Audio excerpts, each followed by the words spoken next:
My name is Susan Mythen. I'm the librarian at South Campus. I have chosen to share Harry Potter and the Sorcerer's Stone. Harry Potter, the series, is actually the most banned book of the 21st century, according to the American Library Association. So it's one of my favorite book series for kids and adults, and so that's why I felt like it was really important to talk about. I really feel like it's a series that appeals to all ages. I read it along with my kids as they were growing up, so I read it as an adult, they read it as grade school and middle school, and we all enjoyed it together. People object to the religious aspect of it, in that the background of the story is wizards and witches, and so many people feel as though the Bible is very clear that they should not have anything to do with characters that are of that nature.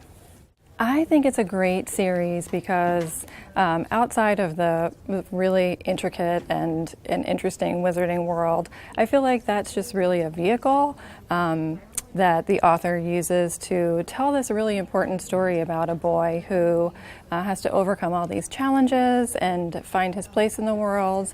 He has excellent mentors, he has great friends, and he also has to learn how to stand up to others and stand up for what he believes in. I marked out a passage in the book that's from the very beginning, and it talks about the sorting hat, and that's when they all are arriving at Hogwarts and finding out which house they're going to be in.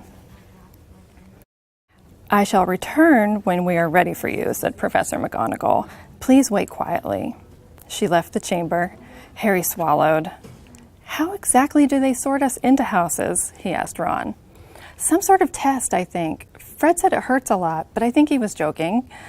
Harry's heart gave a horrible jolt. A test? In front of the whole school? But he didn't know any magic yet. What on earth would he have to do? He hadn't expected something like this at the moment they arrived.